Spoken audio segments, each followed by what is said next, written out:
Ladies and gentlemen, boys and girls, welcome to the Music Lab podcast. My name is Dogg, and I'm so excited to be back with all of you for another episode of the podcast. Don't forget to like, follow, and subscribe to our YouTube channel, our social media pages. That helps us and helps the bands and artists that we feature. Also, check out our sponsor, RAR Outfitters. That's RAWR, outfitters.com. Don't just wear RAR. So, ladies and gentlemen, welcome back. We haven't done an album review in, I think, over a month. Actually, probably it's been a month. So, we are back today with an album review, our second time reviewing this band and their album. So it is Goose, ladies and gentlemen, jam band, pioneers extraordinaire, the next Fish, the next Grateful Dead, whatever you want to call them. They are from Connecticut and they have blown up since I've gotten to know them, which wasn't very recent ago, or which wasn't long ago. So let's get into it, ladies and gentlemen. In 2014, Rick, Trevor, and Ben formed this band that we all love, along with Vasudo. 4 studio albums later, and 3 years since Dripfield, a distant memory of that 2020 Goosemas at Rockefeller Center, where I first connected with the Connecticut boys, who are not the same Goose in more ways than one, since both of those events happened. Since then, I've seen this band 4 times and recorded a podcast episode from their concert at Asbury Park and the Stone Pony Summer Stage. I am so thankful and appreciative that they have quickly jumped from clubs to selling out Madison Square Garden this year and headlining festivals for the past couple years. But let's not sugarcoat the fact that they have lost Ben and Jeff in the past year and a half, and there are more questions among the fan base than answers given by the band. But now on to this album, Everything Must Go. You know, in a TikTok world of short attention spans, they give us a 14-song, 90-minute collection. An album that was started in May of 2023 at Dreamland Studios in upstate New York, and once again produced by D. James Goodwin. So, ladies and gentlemen, let's dive into Everything Must Go. Our first track is the title track, Everything Must Go. You know, we get a Cotter electronic drum beat to start that David Gray would approve of, and with Peter entering vocally shortly after, with a spacey vibe and great musical spacing with a little autotune. The percussion is the highlight of the song, and I wonder if the placement of this song had to do with showcasing their new drummer, post Ben, on the new album. The harmonies are beautiful, but not sure the song needed to be 5 minutes and 55 seconds long. The next song, Give It Time. First off, I friggin' love this song. Again, the musical spacing is so well done and lets the music breathe throughout. Cotter plays so well on this song, and of course, great harmonies are on the choruses. When the song takes off, a smile envelops, and you hold on to the rocket ship for Rick's guitar solo. I love the jungle feel with the percussion and the harmonies to take us home. It feels like a premonition, a storm behind your eyes. and all of the questions as you lie awake at night. Turn it up and let it go. Just a great simple phrase. And when he sings it each time, there's just so much power to it. Turn it up and let it go. The next song, ladies and gentlemen, Dustin Hoffman. I don't think it has anything to do with the actor other than the name of the song. One of the new songs, and a funky beat with horns that has a Steve Miller band feel. And the production on this track is spot on. Trevor's bass adds to the wall of sound until it finds a nice groove and melody as the sound scales back, but only momentarily. I love how the music lulls you for a bit and then Rick rails you with a sick guitar solo that is so peaceful and energetic at the same time. And Trey-like, dare I say. It's so well done, and this will be a great danceable song in their live repertoire. Your next song, ladies and gentlemen, is Your Direction. Also one of the new songs and the shortest song on the album. And I must say, it is the most pop song of the album. It's just so easy on the ears, and it borderlines yacht rock. Peter and the organ are just lovely, but if you've seen the music video, it's dumb. The next song, ladies and gentlemen, is Thatch. Cotter and Trevor take the lead in making this song sound as cool as it does.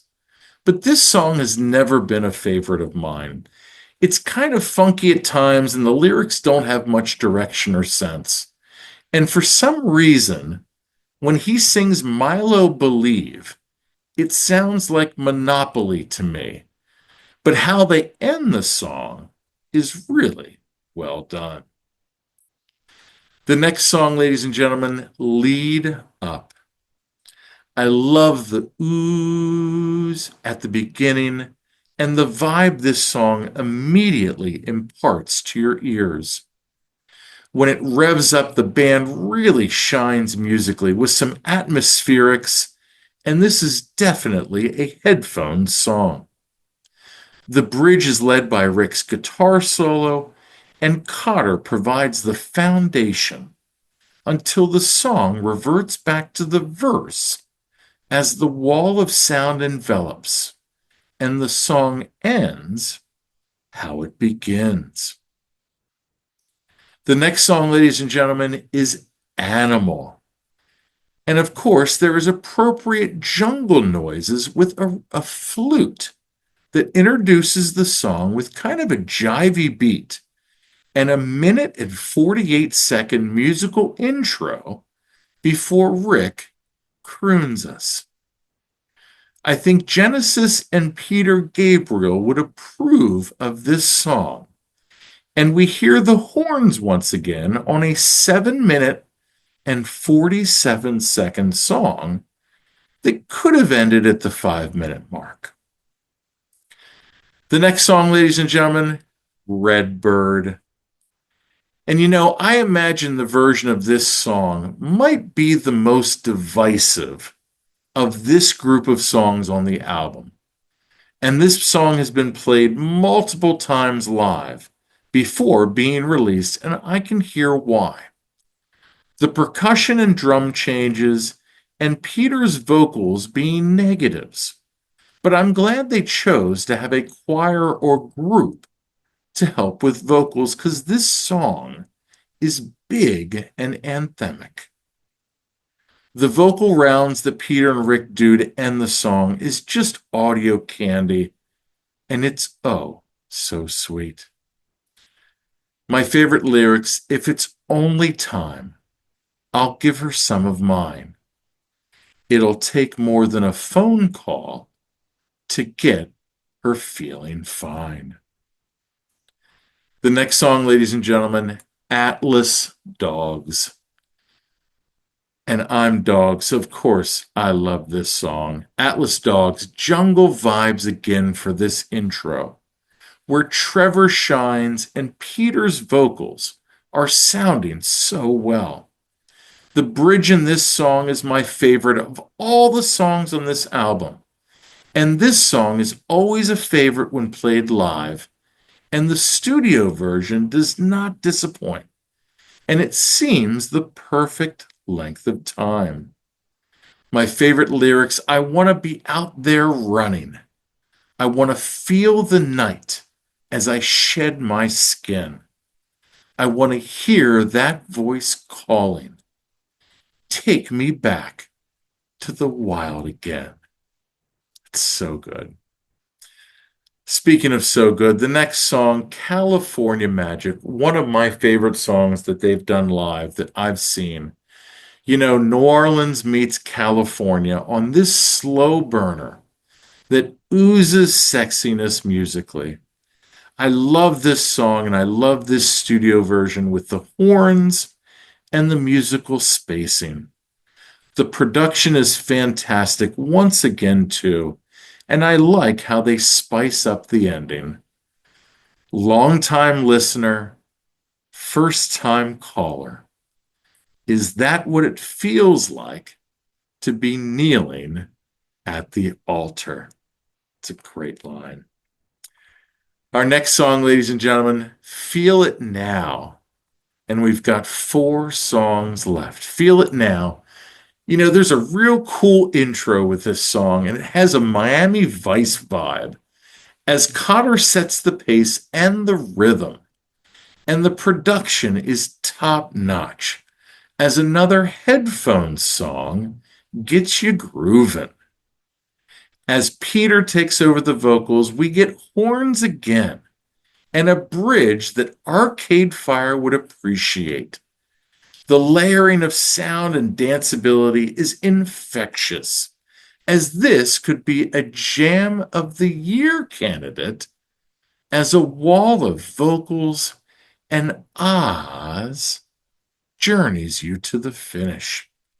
And I said, as Rick takes over the vocals, not Peter. I always get those two confused because they're so fantastic. The next song, ladies and gentlemen, Iguana Song.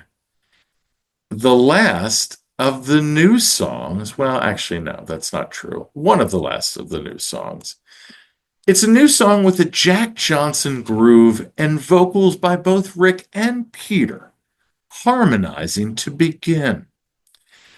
And I might get some slack for this, but this also might be the closest Fish-sounding song on the album. The guitar freakouts that lead to the bridge transition so well. And this is where the song feels its own impact.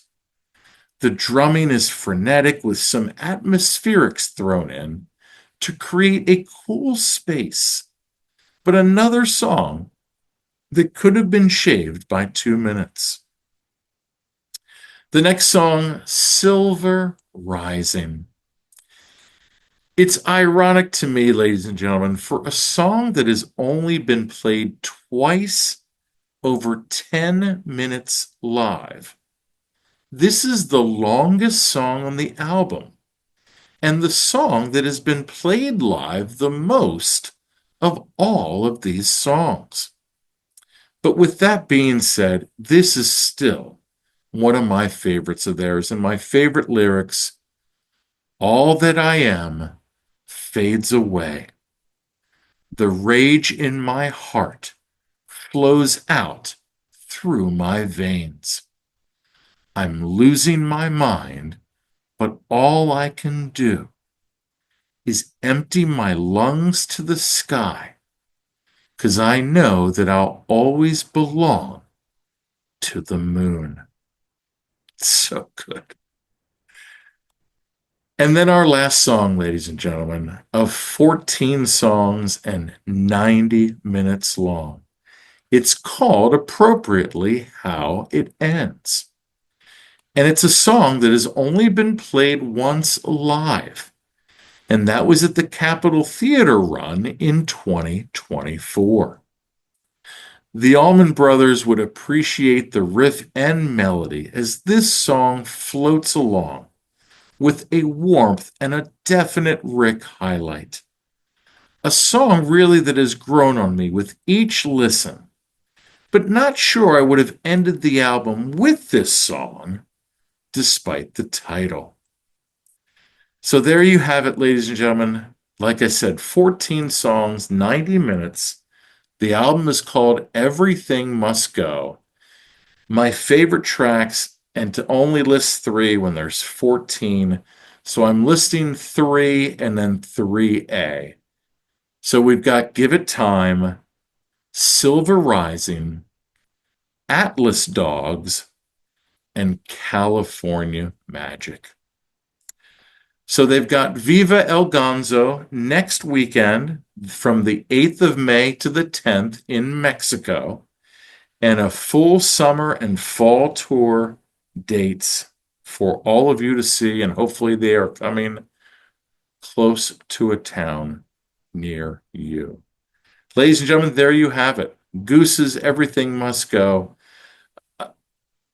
Yeah, I mean, a fantastic album. There was a lot of pressure, I'm sure, internally, from the label, from management, from themselves, with everything that's going on in the past year and a half, like I mentioned. Um, Again, I'm questioning a little bit to do a 14 song and 90-minute, um, when you're a jam band already and you're doing 3-hour sets. It would have been nice for all the songs to be under 5 minutes, but I'm not going to complain either. That's just a real, you know, just minor complaint. So there you have it. Goose.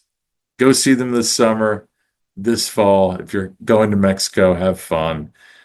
I don't know if we're going to see them this year, but we'll see. You never know. So there you have it, ladies and gentlemen. Don't forget to like, follow, and subscribe to our YouTube channel, our social media pages. That helps us. That helps the bands like Goose and artists that we feature. Also, check out our sponsor, RAR Outfitters. That's RAWR, outfitters.com. Don't just wear, RAR. And as always, ladies and gentlemen, I've been Dog. You've been great. This is the Music Lab Podcast.